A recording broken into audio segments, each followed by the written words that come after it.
இந்த ஒரே மலையில் 4 சிவன் மற்றும் முருகன் கோயில் இருக்குங்க. இந்த வீடியோவில் 3 கோயில் நம்ம பார்க்கலாங்க. 6 படை வீடுகளில் முதல் படை வீடு முருகப்பெருமான் தெய்வானையை திருமணம் முடித்த தலம் திருப்பரங்குன்றம் கோயில்கள் இந்த வீடியோவில் பார்க்கலாங்க. Hi hello welcome. என் பேர் ராம்கி. திருஞான சம்பந்தர், திருநாவுக்கரசர், சுந்தரர் மற்றும் மாணிக்க வாசகரால் தேவாரம் பாடல் பெற்ற சிவபெருமான் உள்ள இருக்காருங்க. பாண்டிய நாடு பாடல் பெற்ற ஸ்தலம் நம்பர் 3. திருப்பரங்குன்றம் மெயின் கோயில் இருந்து வலதுபுறம் பக்கத்திலேயே பழனி ஆண்டவர் திருக்கோயில் இருக்குங்க. மலை அடிவாரத்தில் இருக்கிற இந்த பழனி ஆண்டவரை தரிசனம் பார்த்துட்டு நம்ம மலைக்கு மேலே இருக்கிற கோயிலை பார்க்கலாங்க. சித்தி விநாயகர் மூர்த்தி, கடம்பன் மற்றும் இடும்பன் இங்கே பார்க்கலாங்க. நீங்கள் மூலவர் பழனி ஆண்டவர், அர்த்த மண்டபத்தில் விசாலாட்சி, முத்துக்குமார சுவாமி, வீரபத்ரர், காசி விஸ்வநாதருக்கு சன்னதி இருக்குங்க. இந்த கோயிலும் ஒரு பழங்கால கட்கோயில் தாங்க. இந்த மலையை சுற்றி உள்ள 4 கோயிலும் ஒரே காலத்தில் கட்டப்பட்டதாக இருக்கலாம் என்று கருதப்படுகிறதுங்க. நாயக்கர் காலத்து சிற்பங்களுடைய தூண்களும் இங்கே காணப்படுதுங்க. பாண்டியர்கள் காலத்தில் கட்டப்பட்ட கோயிலை நாயக்கர் காலத்தில் புதுப்பித்திருக்கலாம் என்று நம்பப்படுகிறதுங்க. இந்த கோயிலை சுற்றி நீங்கள் வலம் வரும்போது கார்த்திகை தீபம் அன்று தீபம் ஏற்றப்படும் தீப மண்டபமாக நீங்கள் பார்க்கலாங்க. இந்த கோயிலுக்கு பின்னாடி இருக்கிற இந்த பெரிய பாறையில் சமணர் காலத்து சிற்பங்கள் செதுக்கப்பட்டிருக்குங்க. இந்த கோயில் பக்கத்திலேயே அடிவாரத்தில் போலீஸ் கேம்ப் இருக்குங்க. உங்களோட ஆதார் கார்டை அவங்கக்கிட்ட காட்டி புக்கில் என்ட்ரி போட்ட பிற்பாடு நீங்கள் மேலே இருக்கிற கோயிலை பார்க்க போகலாங்க. மலைக்கு மேலே போகிறதுக்கு 2 வழி இருக்குங்க. இந்த வழி முருகர் கோயிலுக்கு பக்கத்திலே இருக்கிற ஒரு காட்டுப்பாதை வழி மாதிரி இருக்குங்க. ட்ரெக்கிங் மாதிரி போக வேண்டியது இருக்கும். இன்னொரு பாதை வழியாக போனோம்னா கீழேருந்து மேலே வரைக்கும் படிக்கட்டு இருக்குங்க. ஆனால் இங்கே மெயின் கோயிலேருந்து அந்த பாதைக்கு போகிறது கொஞ்சம் தூரங்க. திரும்பி போய் வண்டி எடுத்துகிட்டு அவ்வளோ தூரம் போக முடியாது, நாங்கள் இந்த பாதை வழியாகவே போகிறோன்ட்டு போலீஸ்கிட்ட சொல்லிவிட்டு நாங்கள் இந்த பாதை வழியாகவே ஏற ஆரம்பித்தோங்க. இந்த பாதை வழியாக போனால் யாருன்னா வழி தவறி எங்கன்னா போயிட போகிறாங்க அப்படின்ட்டு போலீஸ் சஜஸ்ட் பண்ணுறது அந்த சைடு தான் சஜஸ்ட் பண்ணுறாங்க. நாங்கள் டைமில் மலைக்கு மேலே கோயில்கிட்ட கடை வச்சுருக்கிற ஒருத்தர் வந்ததுனால அவர் கூடவே எங்களை அனுப்பிச்சி வச்சிட்டாங்க. இவர்கிட்ட தான் கோயில் சாவியே இருந்துச்சு. இவர் போய் தான் கோயிலே இப்போ திறக்கணும். குன்று இருக்கும் இடமெல்லாம் முருகப்பெருமான் இருப்பார். திருப்போரூர் வீடியோவில் நான் சொன்ன மாதிரி இந்த குன்றின் மேலே சிவபெருமான் இருக்காருங்க. நம்ம ரிட்டர்ன் வரும்போது அங்கே தெரிகிற தீப மண்டபம் பார்க்கலாங்க. திருப்போரூர் விண்ணில் போர் புரிந்த தலம், அந்த தலத்திலையும் இதே மாதிரி தான் மேலே சிவபெருமானும் கீழே முருகப்பெருமானும் இருப்பாங்க. அதை 2 வீடியோவாக போட்டிருப்பாங்க. திருப்போரூர் கைலாசநாதர், கீழே திருப்போரூர் முருகர். அந்த வீடியோ பார்க்காதவங்க அந்த வீடியோவையும் பாருங்கள். இந்த மலையவே ஒரு சிவன் மலையாக தாங்க கருதுறாங்க. இந்த மலையோட வடிவமும் பார்த்தீங்கன்னா சிவலிங்க வடிவமாக தாங்க இருக்கும். அதனாலேயே நாங்கள் செருப்பு போட்டு ஏறலைங்க. பழனியாண்டவர் கோயில் பக்கத்தில் இந்த போலீஸ் கேம்ப் பக்கத்துலேயே விட்டுட்டு தான் இங்கே மேலே ஏறணும். கடல் மட்டத்திலேருந்து 1050 அடி உயரமுங்க. இந்த பாதை வழியாக வரும்போது நம்ம மெதுவாகவும் ஜாக்கிரதையாகவும் தாங்க வரணும். ஏன்னா படிக்கட்டுலாம் கிடையாது. பாறை மேலெலாம் ஏறி போக வேண்டியது இருக்குங்க. பாறையில் வழுக்காமல் ஏறுறதுக்கு வசதியாக சில இடத்துல படிக்கட்டு மாதிரி செதுக்கி வச்சுருப்பாங்க. அது மட்டும் இல்லாமல் கால் பாதம் சில ஓவியங்கள் பெயர்களெல்லாம் இங்கே செதுக்கி வச்சுருக்காங்க. இந்த வீடியோ ஆரம்பிக்கும் போது 4 கோயில் சொன்னாலங்க. உள்ளே நுழையும் போது திருப்பரங்குன்றம் முருகர் கோயில் ஃபஸ்ட்டு என்ட்ரன்ஸ் பார்த்தோங்க. கீழே பழனி ஆண்டவர் கோயில் பார்த்தோம். மேலே ஒரு சிவன் கோயில். இந்த மலைக்கு பின்னாடி ஒரு குடைவரை கோயில் இருக்குங்க. 7ஆம் அல்லது 8ஆம் நூற்றாண்டு குடைவரை கோயில் சேதமடைஞ்சிருக்குங்க. அந்த குடைவரை கோயில் இப்போ ஆர்கியலாஜிக்கல் டிபார்ட்மெண்ட் கண்ட்ரோலில் இருக்குங்க. நெக்ஸ்ட் ட்ரிப்பு பிளான் பண்ணும்போது கண்டிப்பாக அந்த கோயிலையும் கவர் பண்ணி உங்களுக்கு அப்லோட் பண்ணுறேங்க. திருப்பரங்குன்றம் இது 2nd ட்ரிப் நாங்கள் வரோங்க. ஃபஸ்ட் டைம் வரும்போது மலை மேலே இருக்க கோயிலை பார்க்கல. அதனால் இந்த வாட்டி இதை கவர் பண்ணலாம் அப்படின்ட்டு இங்கே வந்துட்டோங்க. இந்த பாதை வழியாக வரும்போது ஆரம்பத்தில் கொஞ்சம் தூரம் கல்லெல்லாம் அடுக்கி வச்சு படிக்கட்டு மாதிரி இருக்குங்க. அதுக்கப்புறமா வெறும் காட்டு வழி பாதை, பாறை மேலே தாங்க ஏறி வரணும். இதே பாதை வழியாக வரும்போது படிக்கட்டு வழியாக வர பாதைக்கும் இந்த பாதைக்கும் ஒரு கனெக்ஷன் இருக்குங்க. இந்த 2 பாதையும் ஒன்று சேர்கிற இடம் வரும்போது ஞாபகம் வச்சுக்கினாங்க. இல்லைன்னா படிக்கட்டு வழியாகவே நம்ம திரும்பி இறங்கிடுவாங்க. நீங்கள் ஓன் வெஹிக்கிளில் வந்தீங்கன்னா எங்கே நீங்கள் வெஹிக்கிள் நிறுத்துகிறீங்களோ அதுக்கு கன்வீனியண்ட்டாக நீங்கள் மேலே ஏறலாங்க. வீடியோ ஸ்டார்டிங்கில் பார்த்த வெஹிக்கிள் பார்க்கிங்கில் வெஹிக்கிள் விட்றது பெட்டருங்க. ஏன்னா ஸ்ட்ரீட்ஸில் ரொம்ப டிராஃபிக்காக இருக்கும். இது மெயினான ஏரியான்றதுனால ரஷ்ஷு ஜாஸ்தி இருக்குங்க. இங்கே அந்த பாதை வழியாக வர சிரமத்தை விட இந்த படிக்கட்டு ஏறுறது தாங்க எங்களுக்கு கஷ்டமாக இருந்தது. கீழே விற்கிறதோட மேலே வாட்டர் பாட்டில்லாம் விலை ஜாஸ்தி தாங்க விற்பாங்க. அதனால் நீங்கள் வரும்போதே தனி பாட்டிலோடு வர்றது ரொம்ப நல்லது. இலைப்பாடுறதுக்காக வேண்டி அங்கங்கே கட்டி வச்சுருக்கிற மண்டபத்தை பார்க்கும்போதே கோயில் வந்துடுச்சுன்னு நாங்கள் நினச்சிட்டு வருவோங்க. அவர் தோமினேட்டுன்னு கூட்டிகிட்டு போயிட்டே இருக்கிறாரு. இங்கே இருக்கிற இந்த பெரிய பாறை நடுவில் விரிசல் விட்டுருக்குங்க, உடஞ்சிருக்கு அப்படியே. அகநானூரில் இந்த மலை வந்து முருகன் குன்றம் என்று அழைக்கப்படுகிறதுங்க. மேலும் திருமுருகாட்படை, கலித்தொகை, மதுரை காஞ்சி, பரிபாடல் போன்ற சங்க இலக்கியங்களில் இம்மலையை பற்றிய செய்திகள் வந்து காணப்படுகின்றன. சங்க இலக்கியங்களில் தன்பரங்குன்று, தென்பரங்குன்று, பரங்குன்று, பரங்கிரி, திருப்பரங்கிரி, பரமசினம், சத்தியகிரி, கந்தமாதனம், கந்தமலை என பல்வேறு பெயர்கள் வழங்கப்படுகின்றன. பரம்பொருளான சிவபெருமான் குன்று வடிவாக காட்சியளிக்கும் இடம் திருப்பரங்குன்றம். பரம் என்றால் பரம்பொருள் சிவபெருமானை குறிக்கிறது. இக்குன்றமானது சிவலிங்க வடிவிலே காணப்படுவதால் சிவபெருமானே குன்றின் உருவில் காட்சியளிப்பதாக எல்லோராலும் வணங்கப்படுகிறது. இம்மலையை நித்தம் வந்து வழிபட்டால் தொழுவோரின் வினைகளெல்லாம் தீர்ந்துவிடும் என்று திருஞான சம்பந்தர் தான் இயற்றிய தேவார பாடல்களில் கூறியுள்ளார். பௌர்ணமி நாள் அன்னைக்கு வந்து இந்த மலையை சுற்றி கிரிவலம் வந்து இந்த சிவபெருமானை வழிபடுறாங்க. கோயில் கிட்ட வந்தாச்சுங்க. மலை மேலேருந்து பார்க்குற இந்த காட்சி வந்து அற்புதமாக இருக்குங்க. கோயிலே வந்து ஒரு குடவரை கோயில் தாங்க இது மேலேயும். அதனால் இது கிட்ட வரும்போது படிக்கட்டெலாம் இருக்காது, பாறை மேலே தாங்க நம்ம போக வேண்டியது இருக்கும். மேலே இருக்கிற இந்த காசி விஸ்வநாதர் கோயிலோட சிறப்பு பற்றி பார்த்தோம்னா 2 முனிவர்களோட கதை வந்து அதில் சம்மந்தப்பட்டிருக்குங்க. பல அஷ்டம சித்திகளை பெற்ற 18 சித்தர்களில் முக்கியமானவராக கருதப்பட்டவர் மகா சித்தர் மச்சமுனி. தங்களுடைய தேகத்தை மாற்றிக்கொண்டு பல யுகங்களாக வாழ்ந்து வருபவர்கள் சித்தர்கள். ஆடி மாதம் ரோகிணி நட்சத்திரத்தில் பிறந்த மச்சமுனி சித்தர் 300 வருடம் 62 நாட்கள் பூத உடலில் வாழ்ந்ததாக சில குறிப்புகள் குறிப்பிடுகின்றன. சிவபெருமான் உமாதேவிக்கு கௌல ஞானத்தை உபதேசிக்கும் போது கலைப்பால் உமாதேவியின் கண் அசர அவர்கள் அருகில் இருந்த ஓடையில் ஒரு மீன் கருவுற்று இருந்தது. அந்த கரு சிவபெருமானின் உபதேசத்தை முழுமையாக கேட்கவே மனித உருவாக பிறப்பெடுத்தது. சிவபெருமான் அக்குழந்தையை மச்சேந்திரன் என்று பெயரிட்டார். நான் உபதேசித்த காலஞான தத்துவத்தை கருவிலே கேட்ட நீ பல ஞானங்களை விரைவாக கற்றுணர்ந்து மக்களுக்கு பயன் தரும் செயல்களை ஆற்றி பல்லாண்டு காலம் நாத சித்தனாக இப்பூமியில் வலம் வருவாய் என்று ஆசீர்வதித்தார். சிவபெருமானின் ஆசி பெற்ற மச்சமுனி சித்தர் யோகம், ஞானம், வைத்தியம் மற்றும் ரசவாதம் போன்ற துறைகளில் பல நூல்களை ஓலைச்சுவடிகளில் இயற்றியுள்ளார். அவற்றுள் மச்சமுனி சூத்திரம் 21, மச்சமுனி பெருநூல் 800, மச்சமுனி வைத்தியம் 800 ஆகியவை முக்கியமானவை. காசி விஸ்வநாதர் சன்னதிங்க. மச்சமுனி சித்தர் இச்சலத்தில் தவம் இருந்து இங்கே ஜீவ சமாதி அடைந்ததாக கூறப்படுகிறது. வேறு விதமாக கூறப்படுதுங்க. ஒரு கூற்றின்படி அவர் இக்கோயிலின் பின்புறம் உள்ள சுனை நீரில் வெள்ளை மீன் உருவில் இன்றும் நீந்துவதாக நம்பப்படுதுங்க. சுனை நீருக்குள் இருக்கும் அந்த வெள்ளை மீன் மேலே வருவதை நாம் பார்த்தால் மச்சமுனி சித்தரின் ஆசி நமக்கு கிடைப்பதாக ஐதீகம். குரங்குங்க இங்கே ஜாஸ்தி இருக்கவங்க, கொஞ்சம் கேர்ஃபுல்.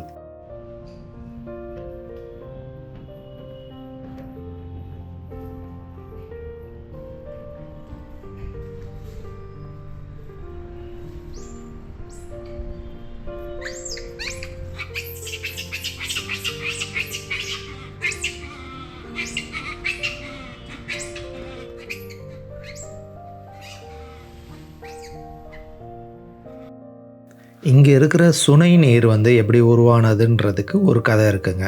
கார்கி முனிவர் வந்து 1000 முனிவர்களை ஒரே நேரத்தில் கொன்றால் மரணம் இல்லாமல் வாழலாம் என்று சிவபெருமானிடம் வரம் வாங்கியிருந்தார். அதன்படி 999 முனிவர்களை அவர்களுடைய தவத்திலிருந்தும் பூஜையிலிருந்தும் கவனம் சிதறும்படி செய்துவிட்டு ஒரு குகையில் அடைத்து வைத்திருந்தார் கார்கி முனிவர். கடைசியாக நக்கீரர் ஒரு ஆலமரத்தின் கீழ் சிவபெருமானுக்கு பூஜை செய்து கொண்டிருக்கும் போது இந்த தீர்த்தத்துக்கு பக்கத்தில் காசிக்கு நிகரானதுன்னு குறிப்பிட்டிருக்குங்க. நக்கீரரும் மச்சமுனி படமும் வரைஞ்சிருக்காங்க. இந்த சுனை நீரில் வெள்ளை மீனாக மச்சமுனி இருக்கிறாருங்க. அவர் வெளியே எட்டி பார்க்குறாரா பார்க்கலாங்க. நக்கீரர் வந்து பூஜை செஞ்சுட்டு இருக்கும் போது அவரோட கவனத்தை ஒரு இலையின் மூலமாக ஒரு பக்க இலை வந்து பறவையாகவும் ஒரு பக்க இலை வந்து மீனாகவும் தோன்ற வைத்து நக்கீரரோட கவனத்தை திசை திருப்பினார். நக்கீரரோட சேர்த்து 1000 முனிவர்களை அந்த குகையில் அடைச்சார். இவர்கள் அனைவரையும் கொல்வதற்கு முன் நக்கீரர் திருமுருகாற்றுப்படை என்ற பாடலை பாடினார். உடனே முருகப்பெருமான் தோன்றி எல்லா முனிவர்களையும் காப்பாற்றினார். இந்த நிகழ்வால் ஏற்பட்ட பாவங்களை போக்க கங்கையில் நீராட விரும்பினார் நக்கீரர். முருகப்பெருமான் தனது வேலால் இந்த சுனையை உருவாக்கி கங்கை நீரை வரவைத்தார். இந்த பாறையோட பேர் வந்து பஞ்சாட்சரம் பாறை. இந்த நிகழ்வை நினைவு கூறும் வகையில் ஒவ்வொரு ஆண்டும் புரட்டாசி வெள்ளியில் இங்கு வேள் விழா கொண்டாடப்படுகிறது. இந்த குளத்தில் போடுறதுக்கு மீன் மேலேயே வைக்கிறாங்க. வெள்ளை மீனுக்காண்டி வெயிட் பண்ணால் கருப்பு மீன் மேலே வருது. இங்கே மேலே வந்து ஒரே ஒரு கடை தாங்க இருக்குது. பொருட்கள்லாம் வந்து கீழே இருந்து அவங்க கஷ்டப்பட்டு மேலே கொண்டாடுறதுனால இங்கே கொஞ்சம் விலைவாசிலாம் ஜாஸ்தி தாங்க இருக்கும். நீங்கள் எது வாங்குறதா இருந்தாலும் கீழவே நீங்கள் வாங்கிட்டு வந்துடுறது பெட்ரு. மேலே வர பக்தர்கள் எல்லாம் இந்த குளத்தில் கொஞ்சம் நேரம் டைம் ஸ்பெண்ட் பண்ணிட்டு தாங்க போகிறாங்க. ஏன்னா வெள்ளை மீனை வந்து உள்ளுக்குள்ளேயே பார்க்க முடியும். அவரை வந்து வெளியே வர வைக்கிறது வந்து கொஞ்சம் கஷ்டம்தாங்க. இதுக்கு பின்னாடியே குடைவரை சிற்பமாக சிவலிங்கம், கணபதி, மச்சமுனி முனிவர்லாம் பார்க்கலாங்க. நீண்ட நேரத்துக்கு பிறகு மச்சமுனி முனிவர் நமக்கு காட்சியளித்தாருங்க. இந்த சுனை நீர் பக்கத்திலேயே முருகப்பெருமானுக்கு ஒரு சன்னதி இருக்குங்க. காசி விஸ்வநாதரை நல்லா தரிசனம் பார்த்தாச்சுங்க. இப்போ நேராக நம்ம வந்து தீபம் ஏற்றும் இடத்துக்கு போகலாங்க.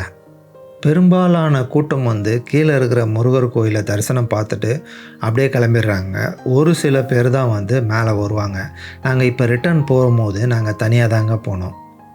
இவ்வளோ பெரிய பாறையில் இந்த விரிசல் வந்து எப்படி ஏற்பட்டிருக்குன்றது கொஞ்சம் கூட ஐடியாவே இல்லைங்க. உங்களுக்கு தெரிஞ்சால் கமெண்ட்ஸ் பண்ணுங்கள். நான் வரும்போதே சொன்னேன்லங்க, நம்ம வர பாதையை வந்து கரெக்டாக ஞாபகம் வச்சுக்கணும். ஒரு கன்ஃபியூஷனில் என்ன ஆகுதுன்னு கேட்டிங்கன்னா, பாதை வந்து படிக்கட்டும் பாதைகளும் மாறி மாறி வரதுனால கன்ஃபியூஷனில் பாதி தூரம் இந்த படிக்கட்டு வழியாக இறங்கிட்டோங்க. இந்த பாதை வழியாக போனோம்னா தீபம் ஏற்றும் இடம் பார்க்கவும் முடியாது. அது இல்லாமல் செருப்பை வந்து நாங்கள் அங்கே தாங்க விட்டுருக்கோம். மறுபடியும் அந்த படிக்கட்டு மேலே திரும்பி ஏறி வந்து இந்த பாதையை கண்டுபிடிச்சி இந்த பாதை வழியாக வந்தோங்க. ஏர்லி மார்னிங் நாங்கள் வந்ததுனால எங்களுக்கு வெயில் அவ்வளோவா தெரியலங்க. காலும் சுடலை. அதனால் ஓரளவுக்கு தப்பிச்சிட்டோம். தீபம் ஏற்றும் இடம் வந்து இந்த போகிற பாதையிலேருந்து வலதுபுறமாக கொஞ்சம் உள்ளே போனோங்க. முருகப்பெருமான் அசுரர்களை எதிர்த்து 3 இடங்களில் போர் புரிந்தார். கடலில் போர் புரிந்த தலம் வந்து திருச்செந்தூர். நம்ம சேனலில் திருச்செந்தூர் ஏற்கனவே பார்த்துட்டோங்க. விண்ணில் போர் புரிந்த தலம் திருப்போரூர், அதுவும் பார்த்துட்டோங்க. நம்ம நிலத்தில் போர் புரிந்த தலம்தான் திருப்பரங்குன்றம் இப்போ நம்ம பார்க்குறதுங்க. இதையே எப்படி சொல்லுவாங்கன்னா, மாயை அடங்கிய இடம் திருச்செந்தூர், ஆணவம் அடங்கிய இடம் திருப்போரூர், கண்மம் அடங்கிய இடம் திருப்பரங்குன்றம். 6 படை முருகர் கோயிலில் வந்து திருச்செந்தூர், திருத்தணி, சுவாமிமலை வீடியோலாம் ஏற்கனவே அப்லோட் பண்ணியாச்சுங்க. திருச்செந்தூர் இப்போ பார்க்குறோம். இன்னும் வந்து பழனியும் பழமுதிர் சோலை மட்டும்தாங்க பெண்டிங். கூடிய விரைவில் அந்த கோயிலையும் வந்து கவர் பண்ணி நான் அப்லோட் பண்ணுறேங்க. வள்ளிமலை, வல்லக்கோட்டை, இளையனார், வேலூர் போன்ற 6 படை வீடுகளுக்கு நிகரான ஸ்தலங்கள் வீடியோலாம் நம்ம சேனலில் ஏற்கனவே அப்லோட் பண்ணியிருக்காங்க. அதெல்லாம் பார்க்காதவங்க அதையும் பாருங்கள். தூரத்துலேருந்து பார்க்கும்போது இந்த மண்டபம் வந்து ரொம்ப சின்னதாக தெரிஞ்சுதுங்க. கிட்ட வந்து பார்க்கும்போது தான் தெரியுது இது ரொம்ப செங்குத்தாகவும் இருக்குது, ரொம்ப பெருசாகவும் இருக்குங்க இந்த தீபமேற்று மண்டபம். திருப்பரங்குன்றம் முருகன் கோயிலோட சில சிறப்புகள்லாம் இதுக்கு முன்னாடி பார்த்துட்டாங்க. மூலக்கோயிலோட மற்ற சிறப்பு அம்சங்களெல்லாம் இப்போ பார்க்கலாங்க. மூலவர் சுப்பிரமணிய சுவாமி 773 அதாவது 8ஆம் நூற்றாண்டில் பராந்தக நெடுஞ்சடையன் என்ற பாண்டிய மன்னர் காலத்தில் அவருடைய படைத்தலைவன் சாந்தன கணபதி என்பவரால் சிவனுக்காக எழுப்பப்பட்டது தான் அந்த குடைவரை கோயில் என்று கல்வெட்டுகள் கூறுகிறது. தேவார பாடல் பெற்ற ஸ்தலம் என்றாலே 6ஆம் அல்லது 7ஆம் நூற்றாண்டில் கட்டப்பட்ட கோயில் தாங்க. தேவாரம் பாடல் பெற்ற சிவபெருமான் சத்தியகிரீஸ்வரர் வந்து மூலவருக்கு பின்னாடி இருக்கிறாருங்க. வெவ்வேறு காலகட்டங்களில் இந்த கோயிலோட திருப்பணிகள்லாம் நடந்திருக்குங்க. இங்கேருந்து பார்க்கும்போது கோயிலோட கோபுரம், தெப்பக்குளம், ஊர்வலமும் வருதுங்க. உற்சவர் வந்து உலா வரார். நம்ம கீழே போய் அவரை பார்க்கலாங்க. மதுரை நாயக்க மன்னர் வீரப்பர், திருமலை மன்னர், அரசி மங்கம்மாள் ஆகியோர் வந்து இந்த கோயிலுக்கு திருப்பணிகள் செய்திருக்காங்க. இந்த தீபம் ஏற்றும் இடத்துக்கு மேலே வந்து பலமாக காத்தடிக்குதுங்க. இடமும் வந்து கொஞ்சம் குறுகலாக இருக்குது. போன வாட்டியே வரும்போது இந்த இடம்லாம் பார்க்கணுன்னு நினச்சோம், ஆனால் மிஸ் பண்ணிட்டோம். இந்த வாட்டி இதெல்லாம் கவர் பண்ணியாச்சுங்க. சுப்பிரமணிய சுவாமி கோயிலோட கோபுரம் வந்து பார்த்திங்கன்னா பக்கத்தில் இருந்து நம்ம நேரில் பார்க்கும்போது அவ்வளோவா தெரியாதுங்க. இங்கேருந்து நல்லா தெரிஞ்சுது. சுதை சிற்பங்கள் கூடிய 150 அடி கோபுரம்ங்க. தை கிருத்திகை நாளன்னைக்கு நாங்கள் வந்ததுனால இந்த உற்சவர் ஊர்வலம் வருதுங்க. திருப்பரங்குன்றம் முருகர் கோயிலோட சல விரிச்ச மரம் வந்து கள்ளத்தி மரம்ங்க. அது எங்கே இருக்குன்னு கேட்டிங்கன்னா தீப தூண் கிட்ட இருக்குது, இங்கே கிடையாது. இந்த தீபம் ஏற்றும் இடமும் மேலே இருக்கிற காசி விஸ்வநாதர் கோயில் மட்டும்தாங்க அலோவ் பண்ணுறாங்க. தீப தூண் வந்து நம்ம பார்க்க முடியாதுங்க. யாரும் தெரியாமல் கூட அந்த பக்கம் போயிடக்கூடாதுன்ட்டு அங்கே வந்து கார்டு போட்டிருக்காங்க.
எதிர்வேல்ன்றதுனால கேமராவில் வந்து நல்லா கேப்சர் பண்ண முடியலங்க.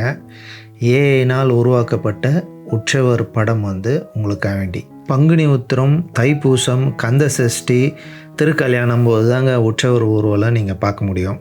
தை கிருத்திகை நாள் அன்னைக்கு நாங்கள் வந்ததுனால எங்களுக்கு ஒரு லக்கு உற்சவர் ஊர்வலத்தை பார்க்க முடிஞ்சுங்க. எல்லா முருகர் கோயிலுமே சிறப்பானவை தாங்க. இது முதல் படை வீடு என்பதாலும் குடைவரை கோயில் என்பதாலும் இங்கே வந்து கூடுதல் சிறப்புங்க. நம்ம இது வரைக்கும் சிவன் கோயிலில் விஷ்ணு பகவான், விஷ்ணு கோயிலில் சிவபெருமான், பிரம்மர் உட்பட மும்மூர்த்திகள் இந்த மாதிரிலாம் பார்த்துருக்கோங்க. இந்த கோயிலில் வந்து பார்த்திங்கன்னா ஒரே கருவறையில் 5 சன்னதிங்க. துர்காதேவி, கற்பக விநாயகர், சத்தியகிரீஸ்வரர், பவளக்கனிவாய பெருமாள் மற்றும் மூலவர் சுப்பிரமணிய சுவாமி அமர்ந்த கோலத்தில் தேவயானையுடன் திருமண கோலத்தில் நமக்கு காட்சி தராருங்க. பெரும்பாலான கோயில்களில் நின்ற கோலத்தில் காட்சி தரும் முருகப்பெருமான் இந்த கோயிலில் நம்மளுக்கு அமர்ந்த கோலத்தில் நம்மளுக்கு காட்சி தராருங்க. முருகப்பெருமான் அருகிலேயே நாரதர், இந்திரன், பிரம்மன் நின்ற கோலத்தில், வீணையின்றி சரஸ்வதி, சாவித்ரி ஆகியோர் அருள்கின்றனர். குடைவரை சிற்பமாக மூலவராக இருப்பதால் இவருக்கு வந்து அபிஷேகம் இல்லைங்க. அவருடைய திருக்கரத்திற்கு மட்டும் அபிஷேகம் பண்ணுறாங்க. பொதுவாக பெருமாள் சன்னதிக்கு எதிர்க்க வந்து கருடாழ்வார் தான் இருப்பாங்க. ஆனால் இங்கே வந்து சிவபெருமான் இருக்கிறாருங்க. சிவபெருமான் பார்வதி தேவிக்கு பிரணவ மந்திரத்தை கூறும்போது தேவியின் மடியில் குழந்தையாக இருந்த முருகப்பெருமான் அதை கேட்டறிந்தார். குருவின் மூலமாக கேட்க வேண்டிய மந்திரத்தை இப்படி கேட்பது பாவம் என்று உணர்ந்த முருகப்பெருமான் இச்சலத்துக்கு வந்து சிவபெருமானை நோக்கி தவம் இருந்ததாக கூறப்படுகிறது. முருகப்பெருமானின் தவத்தில் மகிழ்ந்து சிவபெருமான் முருகப்பெருமானுக்கு காட்சி அளித்த ஸ்தலம். அருணகிரிநாதரால் திருப்புகழ் பாடல் பெற்ற முருகருங்க. பாம்பன் சுவாமிகளும் நக்கீரரும் இச்சல முருகனை புகழ்ந்து பாடியுள்ளார்கள். எண்ணற்ற சிறப்புகள் அடங்கிய இந்த முருகப்பெருமானை இது வரைக்கும் நீங்கள் வந்து பார்க்கலன்னா கண்டிப்பாக இந்த கோயிலுக்கு தவறாமல் வந்து பாருங்கள். மதுரை மெயின் சிட்டியிலேருந்து 9 கிலோமீட்டர் டிஸ்டன்ஸில் தாங்க இருக்குது. மீனாட்சி அம்மன் கோயில் பார்த்துட்டு வந்தீங்கன்னா ஒரு 7-8 கிலோமீட்டரில் இந்த கோயிலுக்கு நீங்கள் வந்துடலாங்க. மார்ச் 1ஆம் தேதி பிரதமர் நரேந்திர மோடிஜி அவர்கள் இந்த கோயிலுக்கு வந்து இச்சல முருகப்பெருமானை வழிபட்ட சில காட்சிகள்ங்க. இந்த காட்சிகள் அனைத்தும் இணையத்தில் பகிரப்பட்டவை. இச்சலத்துக்கு வந்த முதல் இந்திய பிரதமர். மறைந்த முன்னாள் முதலமைச்சர் ஜெயலலிதா அவர்களும் இக்கோயிலில் உள்ள முருகப்பெருமானை வழிபட்டதாக கூறப்படுகிறதுங்க. இந்த கோயிலோட லொக்கேஷன் லிங்க் டிஸ்கிரிப்ஷனில் கொடுத்துருக்குறேங்க. காஞ்சிபுரம் மாதிரி மதுரையும் ஒரு கோயில் நகரம் தாங்க. இந்த கோயில் பக்கத்துலேயே நீங்கள் நிறைய கோயில் பார்க்கலாம். அடுத்தடுத்த வீடியோஸில் மதுரையில் இருக்கிற முக்கியமான சில ஸ்தலங்கள்லாம் பார்க்க போகிறோங்க. மறக்காமல் சப்ஸ்கிரைப் பண்ணிங்க. இந்த வீடியோவுக்கு முன்னாடி போட்ட கங்கை கொண்ட சோழபுரமும் விருதாச்சலம் விருதகிரீஸ்வரர் கோயில் வீடியோவும் நீங்கள் பார்க்கலன்னா அந்த வீடியோவும் பாருங்கள். அந்த கோயிலும் பிரம்மாண்டமாக இருக்குங்க. உங்களுக்கு இந்த வீடியோ பிடிச்சிருக்குன்னு நம்புகிறேன். பிடிச்சிருந்தால் லைக் பண்ணுங்கள், சப்ஸ்கிரைப் பண்ணுங்கள், ஃப்ரெண்ட்ஸுங்களோட ஷேர் பண்ணுங்கள். உங்களோட வாட்ஸ்அப் குரூப்லலாம் இந்த வீடியோவை ஷேர் பண்ணுங்கள். அப்போ தான் மற்றவங்களும் பார்க்க முடியும். அடுத்து இதே மாதிரி ஒரு சூப்பர் கோயில் வீடியோவில் நம்ம மீண்டும் சந்திப்போம். தேங்க்யூ. பாய்.